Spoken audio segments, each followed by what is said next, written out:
Imprensa 100% digital. Na praia, no campo, na montanha e na cidade. Roberto Matias, a hora da verdade. Variedades, utilidade pública, dicas, destaques, momento com Deus e muito mais. Roberto Matias, a hora da verdade. Olá, estamos mais uma vez aqui com a nossa programação semanal aqui na TVI, Rádio e TV Imprensa. Nós teremos hoje uma entrevista, mais uma vez, super especial. Não saia dessa programação. Teremos também destaque, utilidade pública, teremos dicas e depois também teremos o Momento com Deus. Essa programação será muito especial, porque nós vamos homenagear aqui uma classe, uma categoria que é tão desvalorizada no nosso país. E o mês de outubro, além de marcar também, né, outras comemorações, eu tenho como uma das mais especiais, que é o professor no nosso Brasil. Eu quero dedicar esta programação aos professores do nosso Brasil, especialmente daqui de São José dos Campos, do estado de São Paulo, enfim, de todo o nosso Brasil. Esses heróis que são tão desvalorizados e que lutam, eles fazem da profissão um sacerdócio. E eu quero começar dando uma nota 0 aqui, e essa nota 0 que sirva de incentivo. Eu quero dar uma nota 0 para todos os governos que passaram e que não valorizaram os nossos professores. Aqueles que formam todos os demais profissionais do nosso país. Eu quero dizer que o nosso país é um país emergente, é um país que caminha para o primeiro mundo, mas se não valorizarmos os nossos professores, nós não vamos conseguir chegar lá.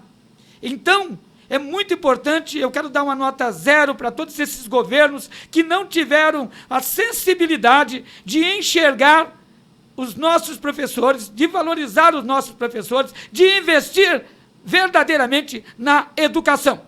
Então, a minha nota 0 é uma nota de incentivo para aqueles que estão almejando hoje o cargo nos municípios, a prefeitos, e que vocês possam valorizar os seus professores e que os seus exemplos possam chegar a nível estaduais e também federal nas próximas eleições. Então, essa nota é uma nota não de só indignação, mas é uma nota de incentivo a todos vocês que pleiteiam um cargo público. E a minha nota 10, como não poderia ser diferente, é exatamente para todos os professores, é para todos vocês abnegados, que mesmo sendo desvalorizados, continuam ali lutando, continuam ajudando as famílias, os pais, a formarem os seus filhos, e tem feito dessa profissão um sacerdócio. E eu quero dar a nota 10 para vocês, e dizer aqui, nós estamos com vocês, nós vamos lutar aqui para que vocês sejam valorizados. Este é o legado que nós vamos deixar como comunicador aqui neste país. Vamos seguir a nossa programação. Um momento de entrevista. Momento Dicas. Livro Caminhando na Maravilhosa Luz. Um livro com a autoria de Roberto Matias. Prefácio, Pastor Valdenberg Viana. A apresentação do saudoso pastor João Arantes Costa. Com uma leitura acessível e de fácil compreensão, destaca assuntos como plano de salvação, batismo, cartas às igrejas do Apocalipse, dons espirituais, bibliologia, visão missionária da igreja, bem como sua atuação na sociedade e muito mais. À venda nas principais livrarias da região ou através do WhatsApp 12 99156 1185.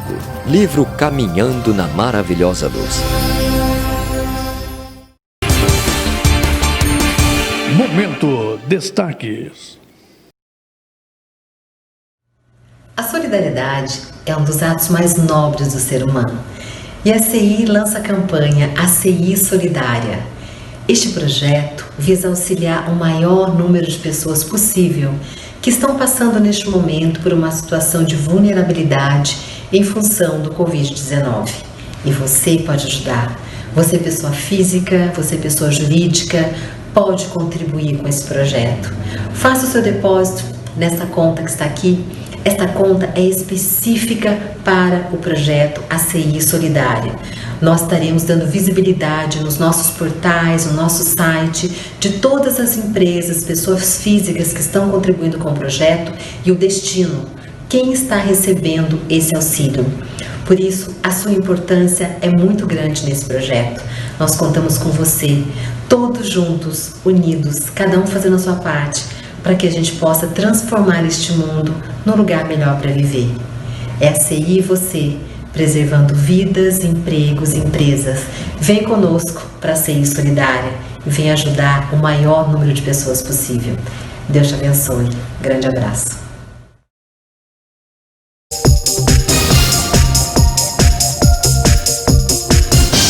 Momento com utilidade pública.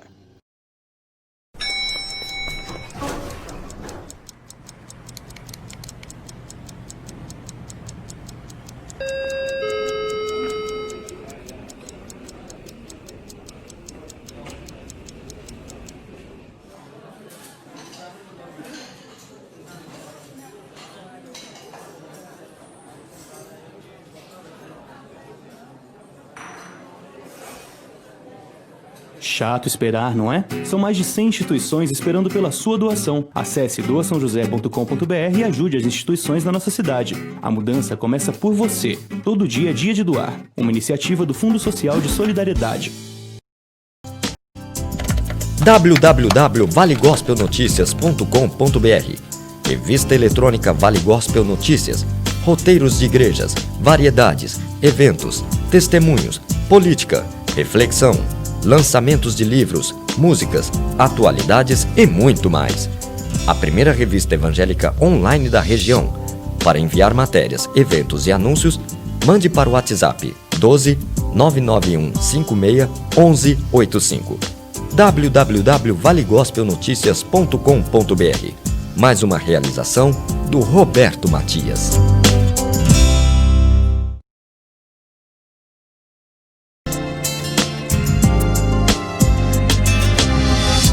Momento de entrevista. Como estamos homenageando os professores do nosso país, aqui nós temos hoje uma representante de vocês, uma pessoa que tem lutado muito e que vai falar um pouquinho também sobre a sua vida hoje aqui para todos nós. Eu falo com uma pessoa que atendeu gentilmente. Eu primeiramente quero agradecer também o convite, né, ao aceitar do nosso convite.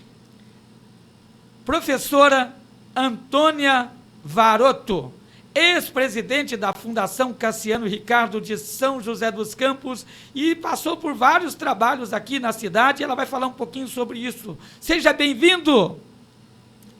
Bom dia, obrigada pelo convite. E a sua abertura falando dos professores já me emocionou.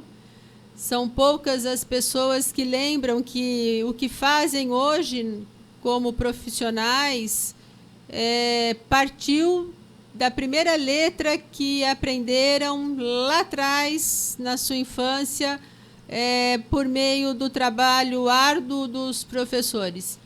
Nós estamos numa época de pandemia, nós estamos vendo famílias se descabelando com 3 crianças em casa, enquanto o professor tem 50 numa sala de aula, no mesmo horário, 40, e dá conta de todo mundo, e ainda tem pai que vai lá e, insatisfeito, maltrata os professores porque não fez a vontade do filho. Educar não é fazer vontade, né? Educar é bem diferente disso, e a gente tem que lembrar que tem professores principalmente aqueles que dão aulas específicas, professores que pegam as crianças para educação física e arte, que atendem de hora em hora 40 grupos, 40 crianças por grupo, e aí são 200 crianças por período. E ninguém faz essa conta, mas a gente está vendo bastante pai procurando ajuda e não vendo a hora da aula começar, porque 3 em casa é um número excessivo. Foi uma boa experiência essa pandemia. Muito bom, né? E essa pandemia mostrou muita coisa, ela revelou muita coisa para nós. Muitos hábitos vão ser mudados, né? Mas eu vejo que a população ainda não está muito preocupada não com essa pandemia, hein, professora? Eu quero deixar claro que eu não estou achando bom que tivemos e estamos tendo e passando por uma pandemia, não é isso. Muito menos que esse vírus esteja aí, ele seja tão mutável e esteja ocasionando tanta tristeza e tantos afazeres, né, para muitos profissionais. Quando eu disse do benefício da pandemia, foi a aproximação dos pais com seus filhos por mais tempo dentro de casa, que há muito não se via. Os pais saíram para trabalhar e tudo ficou para a escola. Então, antigamente, a mãe ficava mais tempo em casa e as orientações eram dadas ali com outro encaminhamento de valores. Mas agora, com a pandemia e o distanciamento dos professores, as aulas mais curtas e também por meio digital, a aproximação de pais e filhos foi necessária e muita coisa foi descortinada e muitos pais se viram bastante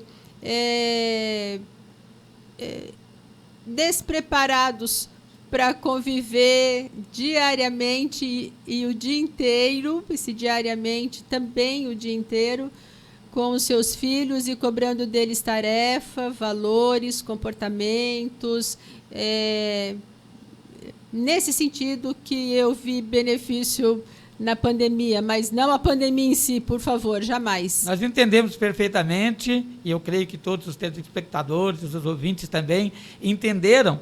E por falar em educação, por falar em pandemia, por falar nesse transtorno todo, o que a senhora acha agora? A senhora acha que foi um ano praticamente perdido? Não, nós ganhamos esse ano. Como? Explica para mim. A gente não pode falar que esse ano foi perdido. Esse ano nós ganhamos. Ganhamos em qual sentido? Em efetivamente mudar o modo de dar aula, efetivamente mudar o olhar que se tem para as ferramentas possíveis para fazer uma aula diferente. Os professores sempre tiveram e foram orientados para o uso do computador em sala de aula, para usar outras ferramentas e sempre se negaram. Falo isso por mim e falo isso em nome do grupo. A maioria fazia um curso de informática, mas tinha medo de apertar exatamente qualquer botão no computador da escola. Fazia curso de preparação de aulas, mas no exercício do dia a dia continuava com a lousa e com o giz. Mesmo com a entrada do livro didático, mesmo com outras ferramentas disponíveis, né? Muitos slides, muitos filmes mostrando o mundo, professores de história ainda contavam histórias sem nenhum atrativo, embora os equipamentos existissem nas escolas. Eu sou da rede estadual e a rede estadual pode ter muitos queixumes, mas falta de equipamento não tem. Quebra na minha casa como quebra na casa de todo mundo. Tem que consertar? Tem que consertar. Alguém tem que mandar fazer? Alguém tem que mandar fazer. Para isso tem a direção da escola. O recurso é do governo? O recurso é do governo e o recurso fica em São Paulo. Demora para chegar? Demora para chegar. Mas chega, acontece e existe. Existe material. Eu conheci várias fases do governo do Estado. Eu tenho 42 anos de serviço público, então eu conheci uma sala de aula sem mesa para o professor, com a cadeira arrebentada, o lanche era um leite de soja ainda, e com gosto muito ruim. Quando era aromatizado de morango ainda passava, as crianças tinham isso. Hoje nós temos uma outra escola. Hoje as carteiras estão inteiras, e quando não estão inteiras é porque falta orientação de casa para as crianças e os jovens, que aquilo é público, e o que é público deve ser respeitado, porque é de todo mundo. E aquilo também existe porque ele foi edificado com o dinheiro dos impostos dos trabalhadores. O governo não tem dinheiro. O dinheiro que vai para a mão do governo gerenciar vem dos impostos, vem do nosso suor, vem do nosso trabalho, enfim. E essa leitura não existe. A leitura é que, se é público, pode quebrar, pode arrebentar. Então, hoje, se a gente tem uma carteira quebrada ou rabiscada numa escola do Estado, é porque ainda falta um contato maior com essa família de orientação, e essa família talvez não tivesse tido essa orientação lá atrás. É uma falta de consciência, muitas vezes, né? Isso. Então, não teve essa orientação, não teve essa vivência, porque nós temos muitos pais. Estamos falando de São José dos Campos, cidade da alta tecnologia, a cidade que tem o ITA, que tem o INPE, que tem a Embraer, que tem GM, que, enfim, que tem tantas indústrias de ponta que exigem profissionais extremamente habilidosos e bem formados, com muitos cientistas, com muitos doutores. Assim, nós temos uma parte da população adulta que não frequentou a escola. É verdade. E aqueles que têm valores familiares e religiosos conseguem ainda passar para os filhos um comportamento adequado e um convívio feliz e solidário com os demais. Quem não teve essa vivência, fica difícil passar esses valores para as crianças. E aí é quando a escola é detonada. É verdade. Agora, a educação, a formação da criança é dever, obrigação dos pais, né, professora? Na legislação diz lá que é dos pais, mas também do Estado. Isso. Então é de mão dupla. O Estado tem que fazer a parte dele. O Estado, sim. O poder público tem que fazer a parte dele, e os pais... lhes cabe uma parte muito maior, porque a parte do Estado uma hora acaba. E pai e mãe é para sempre, né? Pra sempre, é verdade. É para sempre. Vamos falar agora um pouquinho sobre a professora Antônia Varoto. A senhora falava que, depois de um certo tempo, a senhora saiu do Estado e foi para o município. Como é que funcionou? Como é que foi tudo isso?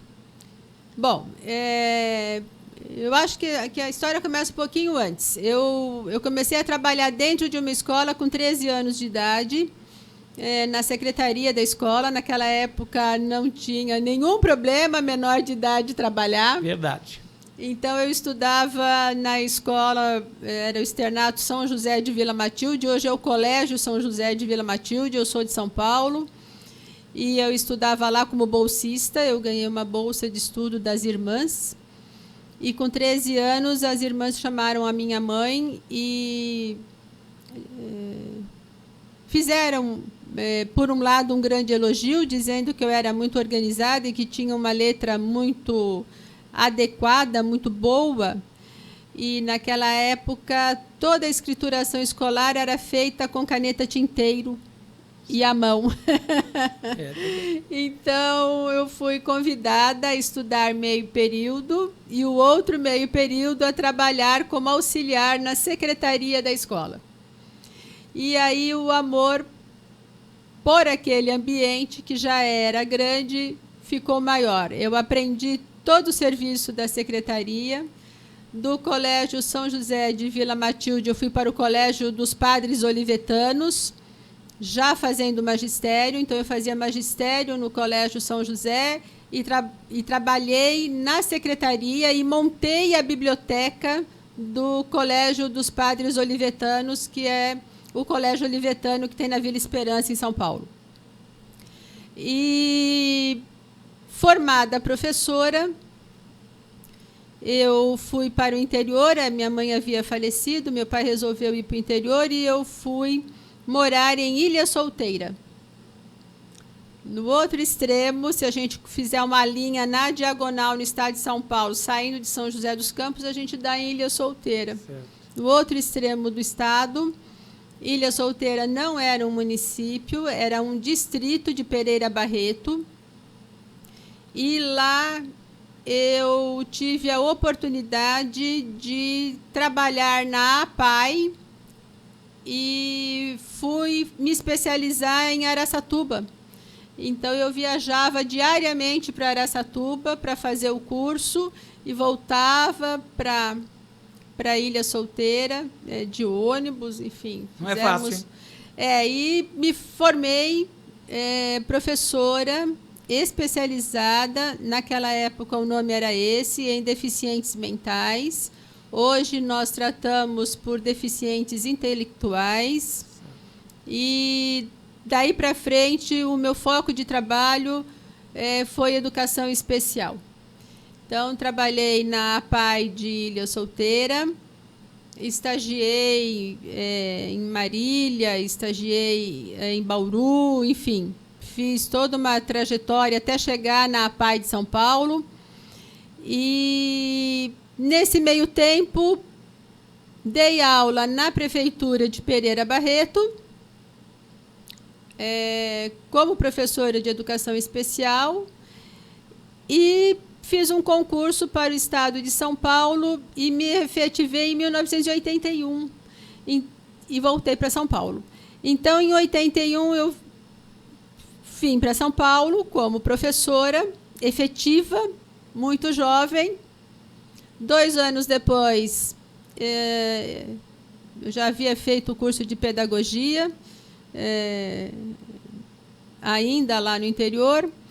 2 anos depois, eu já estava como assistente de diretor de escola e, em seguida, dentro da diretoria de ensino, delegacia naquela época, montando a oficina pedagógica, que foi a primeira delegacia de ensino do estado de São Paulo, que era a 10ª DE, em São Miguel Paulista, periferia, para a preparação cotidiana do professor para que ele desse uma melhor aula, para atender às necessidades dos alunos. Porque a lei que nós tínhamos de 71, uma lei da ditadura e da época dos militares no poder, dizia que era obrigatório os alunos irem para a escola a partir dos 7 anos. E que era obrigatório cumprir o curso. E muitos professores entendiam naquela época que repetir era o melhor para aquele que tinha dificuldade de aprender. E eram muitos alunos com muitas retenções e depois se evadiam. E a nossa delegacia de ensino entendia que o problema não era problema de aprendizagem. E esse é meu lema até hoje. Nós não temos crianças com problemas de aprendizagem, mesmo porque eu sou professora de deficientes intelectuais. Se eu acreditar nisso, eu não trabalho. Verdade. Eu não tenho aluno. Verdade. Então, o nosso maior problema não é o problema de aprendizagem. O nosso maior problema é o de ensinagem. Então, nós temos que trabalhar na formação de docentes, e essa formação é contínua. Isso é um dom, né? Também, né? É um dom. Ser professor, ser mestre é um dom. A gente tem que gostar de pessoas, tem que gostar de pessoas de qualquer idade.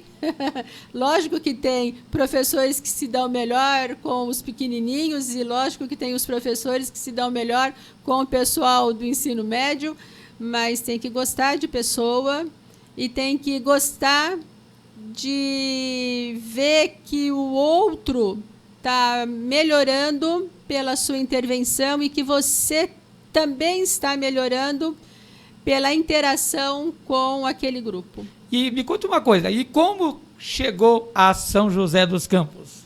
Meu marido é formado em engenharia mecânica, veio para o INPE fazer mestrado e depois acabou ficando por aqui. Ele é do INPE até hoje, é um dos poucos com mais de 35 anos de INPE que ainda estão na ativa.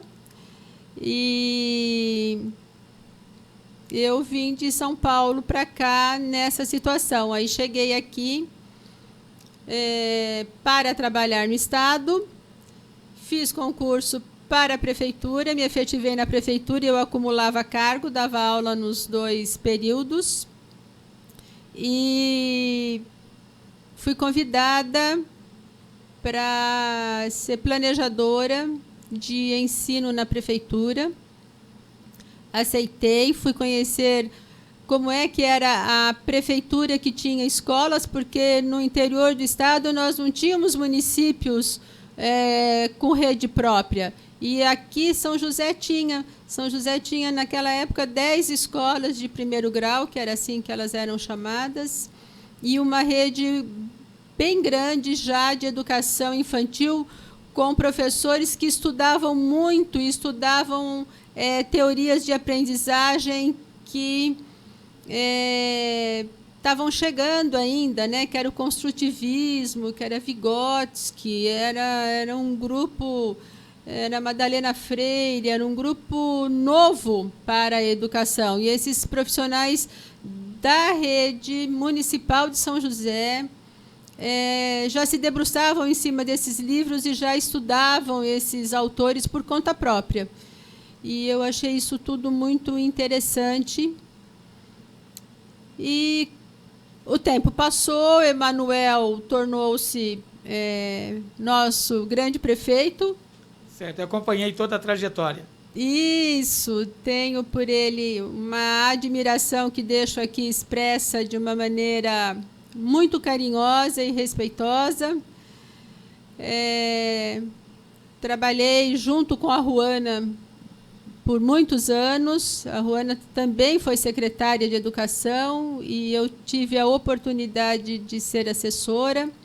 E eu fui convidada pelo prefeito Emanuel e pelo secretário da época, o doutor Carleial, para auxiliar na mudança da estrutura da educação do município, porque uma nova lei de diretrizes e bases da educação havia sido promulgada, que foi em dezembro de 96, a nova lei, e o Emanuel assumiu em 97, em janeiro.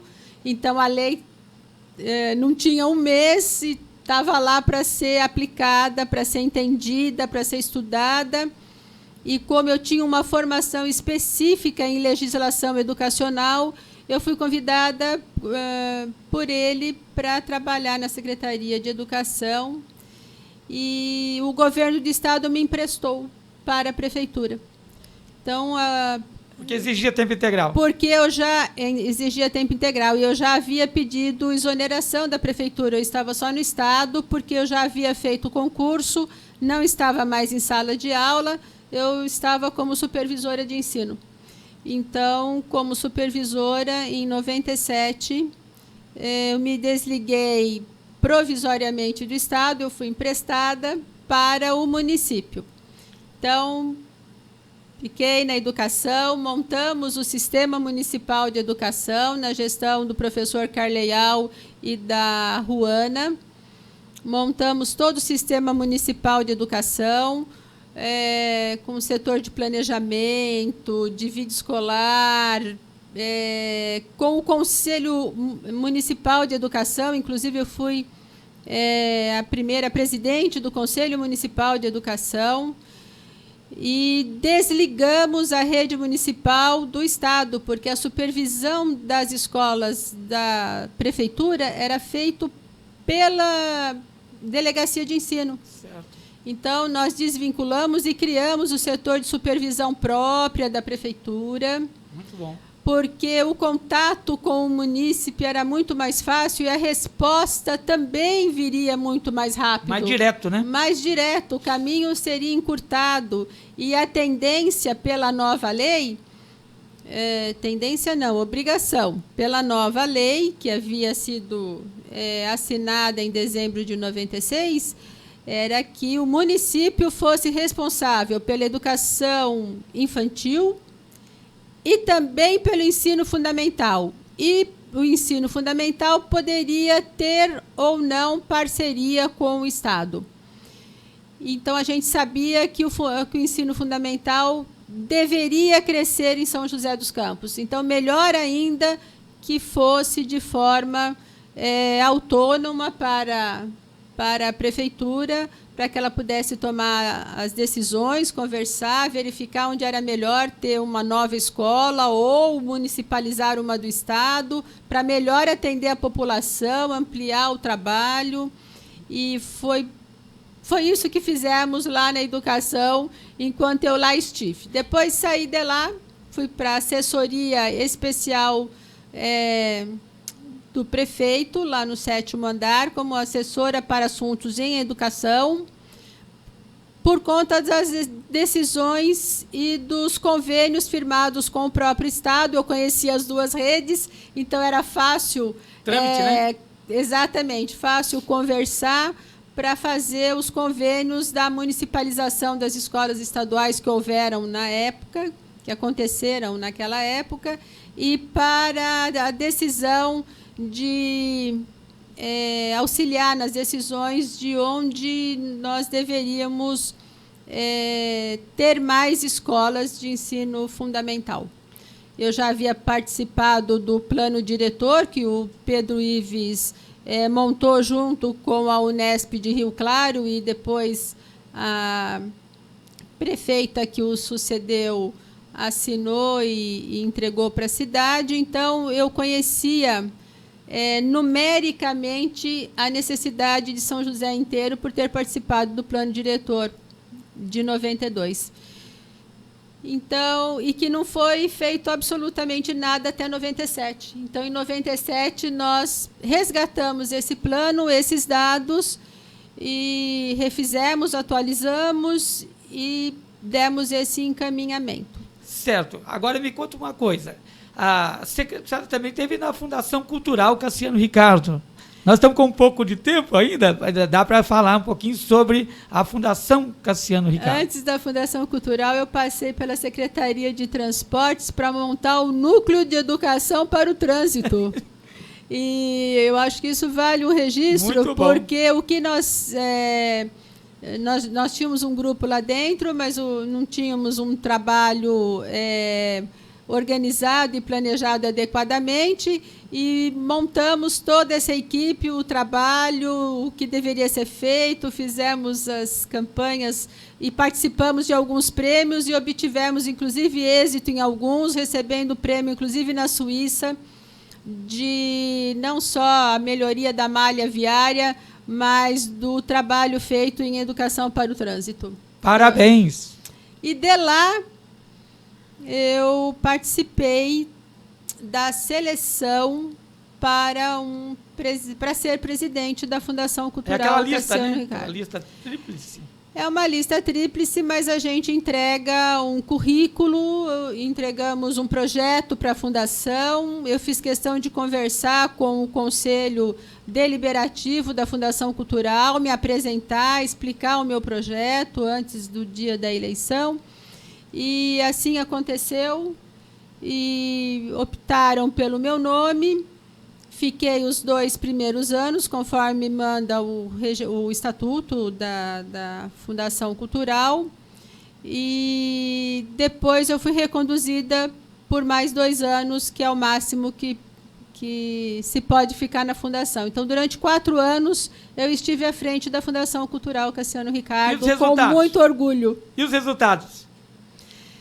Eu sou suspeita para falar, mas Foi uma época de grande transformação na cultura, porque vínhamos de um momento de poucos projetos diferentes e nós conseguimos montar uma escola de dança na cidade inteira. Todos os espaços culturais tinham aula de balé, tinham aula de sapateado. Não tinha dança moderna, não tinha dança de rua. Antônia, você é contra isso? Não, mas isso as crianças já tinham. Na convivência delas... No dia a dia. No dia a dia, nós tínhamos que levar outra educação. Nós tínhamos que educar o ouvido dessas crianças para outras experiências. Então, a música clássica entrava com o balé, e não entrava sozinha, porque explicávamos quem era o compositor, quantos minutos tinha aquela música, se tinha ou não já um balé feito para ela, por isso que era balé clássico, e as crianças da cidade inteira, onde tinha um espaço cultural, nós montamos um núcleo da escola de dança. Aproveitamento total dos espaços, né? Todos os espaços foram 100% ocupados por crianças e jovens, com aulas de dança, com aulas de música. Nós tínhamos as aulas de música nos espaços culturais pela cidade toda, desde da turma do bate-lata, passando por violão. A gente só não tinha piano porque era muito caro e os espaços culturais tinham espaços culturais extremamente pequenos para a gente até colocar esse instrumento tão delicado ali. Mas o que a gente pudesse levar... tinha violino, nós levamos para a cidade inteira e montamos na sede, lá no Parque da Cidade, a Orquestra Infanto-Juvenil, e montamos também, foi o primeiro município que se utilizou da lei de licitação para comprar os serviços de músicos, e foi assim que nós montamos a orquestra profissional de São José dos Campos, com o auxílio de grandes nomes, do maestro Júlio Medalha, enfim, de um grupo selecionado para montar essa orquestra. Nós nunca havíamos montado da forma técnica que demandava esse trabalho. Eles ouviam a pessoa tocar às cegas e eles escolhiam pela capacidade técnica e não por ser meu amigo ou meu colega. E certo. Todos os músicos da orquestra... Não tinha privilégios, né? Não tinha privilégios. Não, foi uma orquestra todinha montada. Primeiro escolhemos o regente, tivemos toda uma seleção de regentes, então, com professor, bastante dificuldade. O primeiro lugar, inclusive, não ficou com a orquestra, porque ele tinha um curso de regência dos Estados Unidos, mas o documento, o diploma dele não havia sido validado por uma universidade brasileira, então ele foi desclassificado pelo segundo colocado. Aí o Stasi, que estava em segundo colocado, tinha a documentação, também formado fora do país, mas tinha a documentação dele em ordem, o reconhecimento dele, inclusive pela Universidade da Bahia, e abraçou o projeto conosco, fez parte da banca da escolha dos músicos. Então, nós montamos também uma companhia de dança profissional. Com qual intuito? Se eu tenho crianças aprendendo a tocar instrumentos, eu precisava de uma orquestra para que fosse exemplo, para que eles soubessem que eles poderiam chegar naquele ponto, naquele estágio. Incentivo, né? Como Incentivo. qualquer profissão. O senhor escolhe fazer um curso de medicina, o senhor vai fazer estágio com quem já é médico. É verdade. O senhor quer ser professor, o senhor vai fazer estágio com quem já dá aula. exatamente com esse mesmo princípio. Então, a escola de dança, a escola de música, montamos um coro com toda a infraestrutura, considerando que as cordas vocais de cada indivíduo era o instrumento que ele tinha. Então, eles aprendiam a ler partituras, tinham aulas, inclusive, de outras línguas, dependendo da música que eles fossem executar. Tinha professor de francês, de alemão, enfim, para que a dicção fosse a melhor possível. E, com isso, a gente foi ampliando o desejo deles pela cultura. Paralelamente a isso, não sei se eu estou falando demais, mas paralelamente a isso, pela primeira vez, nós trouxemos para São José dos Campos os cursos técnicos da área de cultura. Porque todo mundo fala assim, São José é uma cidade tecnológica, então os cursos que nós temos no ensino médio, técnicos, são voltados para a área tecnológica ou para a contabilidade, ou para a enfermagem, para a área de saúde, alguns. Direcionada, né? É direcionado para alguns nichos que a cidade enxerga como sendo mercado de trabalho, mas a cultura é um mercado de trabalho imenso. Ninguém enxerga o que tem atrás da cortina de um palco. É verdade. Então, nós temos os iluminadores, os cenógrafos, né? É uma estrutura toda, né? Essa estrutura não nasce do nada. A gente tem uma marcenaria própria para teatro, a gente tem uma marcenaria própria para cenografia, iluminação a mesma coisa, e nós trouxemos curso técnico de museu, de técnico de museu, porque nós tínhamos o Museu do Folclore, que era o único em funcionamento nessa área no eixo Rio-São Paulo. O de São Paulo estava fechado, só o nosso que existia. Nós tínhamos pretensão, na época, de montar o museu da cidade, mas a gente não tinha nem o técnico para pôr lá dentro. Nós já não tínhamos museólogos na cidade, o que já era perder muito. Nós tínhamos que ter alguém formado em nível superior, que a cidade já não tinha na época. Mas o mais importante é que foi uma gestão maravilhosa, a senhora conseguiu deixar uma marca, deixar um legado, e agora nós estamos chegando ao final da nossa programação, da sua entrevista. E eu gostaria de deixar aqui registrado o nosso agradecimento em nome aqui da TVI, Rádio e TV Imprensa, em nome da nossa programação e em nome de toda a população aqui da região do Vale do Paraíba e do Brasil, por esses ensinamentos que nós aprendemos aqui hoje. E eu gostaria que a senhora desse agora as suas considerações finais para o nosso encerramento.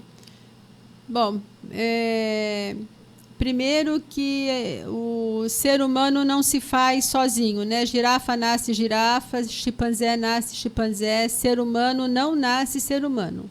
E por isso ele precisa do coletivo, ele precisa dos seus iguais para aprender e para se tornar um ser humano solidário, com compaixão, fraterno, com respeito.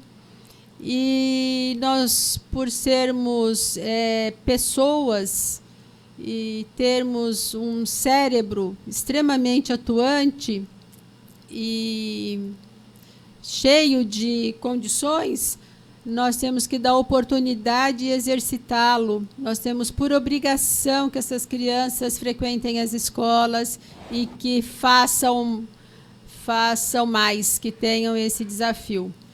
Saindo da Fundação Cultural, eu passei pela Secretaria da Juventude e fizemos uma campanha antidrogas lá. E aqui, para finalizar, eu deixo o recado de que a droga só ocupa o lugar que está vazio de amor. É verdade. O lugar que tiver cheio de amor, a droga não entra. É verdade. Então, vamos cuidar das nossas crianças e dos nossos jovens, porque se a gente pensa no futuro, seja ele digital, 5G, 4G, não interessa. A gente precisa das nossas crianças e dos nossos jovens para fazer um mundo melhor. Amém. Muito obrigado pela sua presença, sua participação. Não vá embora. Nós vamos ter daqui a pouco um momento com Deus para completar a nossa bênção aqui nesta manhã. E vamos para os nossos comerciais. Rádio e TV Imprensa, 100% digital. Você pode receber a Cooper na porta da sua casa. É só escolher que a gente leva até você o melhor leite pasteurizado e muito mais. São 85 anos pertinho de você. Ligue para o serviço domiciliar Cooper e comece o dia em boa companhia. Leite Cooper. Azul online. Nós estamos aqui situados na rua Raul Roldão 54, Vila Betânia, aqui em São José dos Campos, e atendemos todos os aposentados, pensionistas, funcionários públicos, municipais, estaduais, federais, inclusive Exército, Marinha, Aeronáutica, PM, professores do Estado, funcionários da Prefeitura de São José e Urbã. Nós temos os melhores produtos na área de consignado, empréstimo pessoal e refinanciamento de imóveis. Quem precisar de alguma orientação, telefone 012 99 719 1615. Procurar Sérgio Luiz. Clínica Odontológica Odontovap. Temos profissionais altamente capacitados e prontos para atender você. Oferecemos vários tipos de tratamentos, como colocação de aparelhos, implantes, restauração, clareamento, prótese, entre outros. Agende sua consulta. Odontovap, Centro de Odontologia do Vale do Paraíba. Rua Coronel Donato Mascarenhas, número 911, no Monte Castelo, em São José dos Campos, São Paulo. Fone 12 3942 1040. Momento com Deus.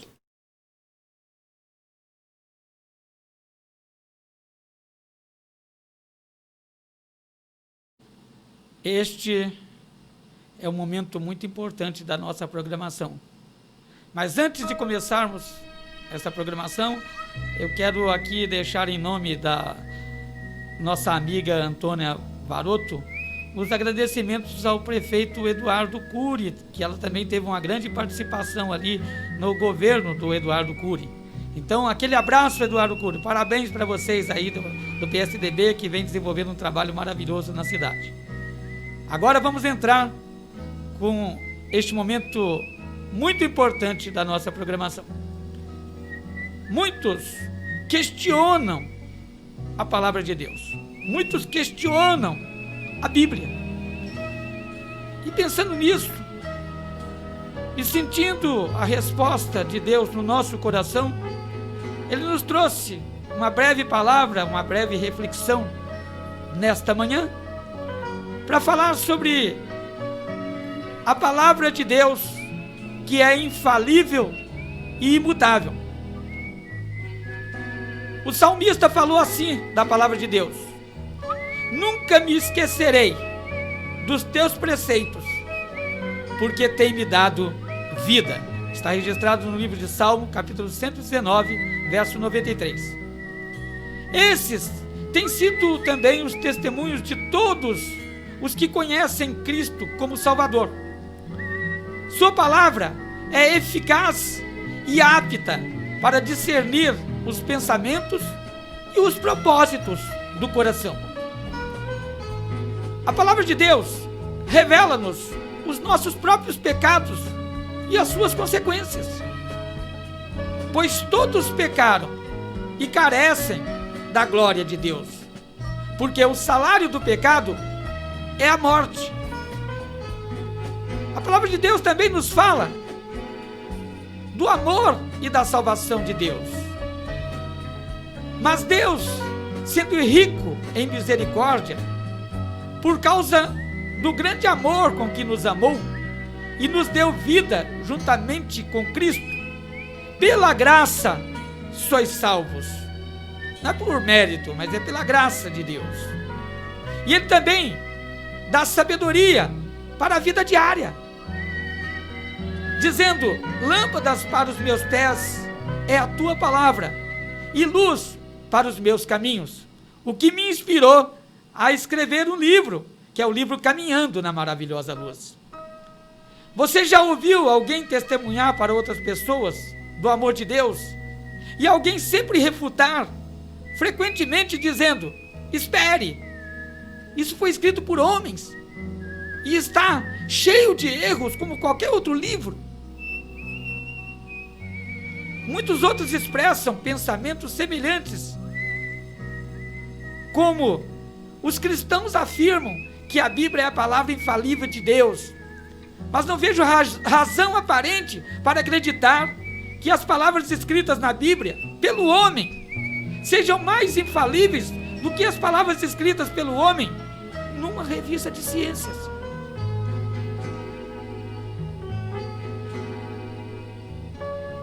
Qual deve ser a nossa reação quando a palavra de Deus é descartada tão prontamente, como se fosse apenas escritas por homens e sujeitos a erros? Muitos de nós não somos estudiosos da palavra de Deus. Não podemos ter a resposta. Mas se a lermos um pouco, por exemplo, a epístola de 2 Timóteo, entendemos que toda a Escritura é divinamente inspirada e proveitosa para ensinar, para redarguir, para corrigir e para instruir em justiça. Exatamente para que o homem de Deus seja perfeito e perfeitamente instruído para toda boa obra. Se tem dúvidas, considere o seguinte: por um período de 1.600 anos, 40 autores diferentes, de classes diferentes, de situações totalmente diferentes, escreveram 66 livros da Bíblia. Houve depois 400 anos de silêncio entre os 39 livros do Antigo Testamento e os 27 livros do Novo Testamento. Mesmo assim, de Gênesis a Apocalipse, temos uma única história. Sabem por quê? Exatamente porque, mesmo usando homens, a Bíblia tem um único autor: Deus, por meio do Espírito Santo. Embora aceitemos a Bíblia pela fé, há evidências suficientes de que ela é verdadeira. Sejamos diligentes para estudar e compartilhar o que aprendemos com os outros. Verdade ou mentira? No mundo cético em que vivemos, você pode acreditar na confiável palavra de Deus. Lembre-se que muitos livros informam. Nós temos uma professora hoje aqui no estúdio, representando todas as professoras do Brasil. Mas só um transforma. E sabe qual é este livro? A Bíblia. Os apóstolos tinham a mesma confiança nos registros de Jesus e diziam: por que não nos demos a conhecer o poder e a vida de nosso Senhor Jesus Cristo, seguindo fábulas engenhosamente inventadas? Mas nós mesmos fomos testemunhas oculares da sua majestade. Está registrado no livro de 2 Pedro, capítulo 1, verso 16.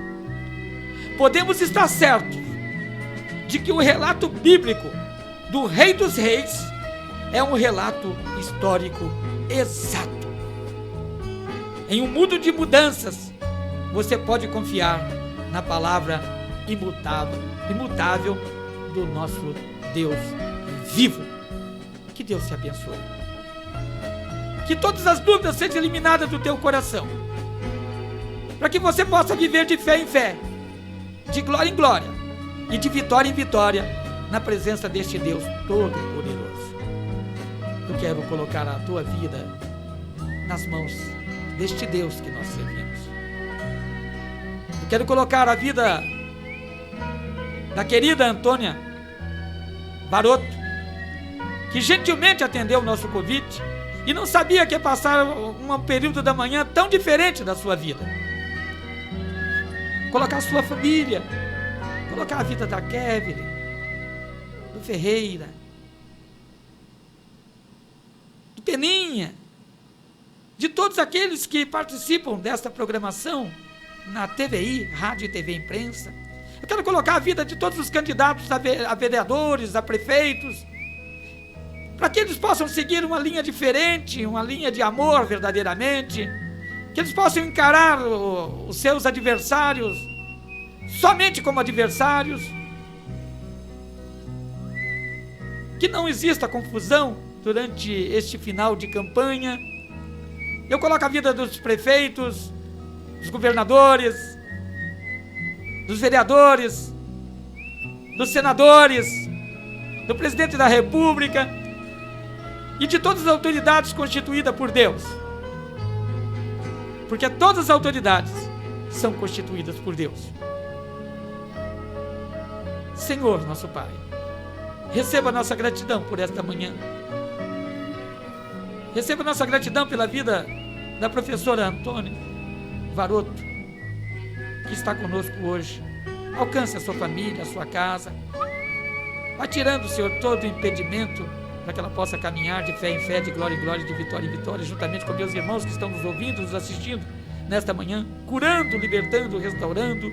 Eu coloco todas as autoridades constituídas por Ti, porque feliz é a nação cujo Deus é o Senhor. Receba a nossa gratidão, cura, liberta, restaura aqueles que estão no leito em casa, como a minha irmã Elisete, que está no hospital ainda, e todos os outros que estão também no leito de hospital. Vai visitando, vai curando, vai libertando, vai restaurando, Pai. Que tudo seja para a honra, glória e louvor de Deus. Receba mais uma vez a nossa gratidão, porque nós fazemos tudo para a honra, glória e louvor de Deus, Senhor.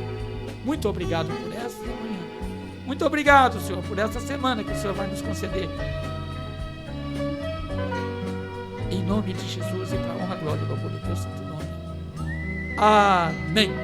Nós estamos indo embora, mas retornaremos na próxima semana, se assim o Senhor nos permitir. Receba o meu abraço carinhoso e até lá. Tchau!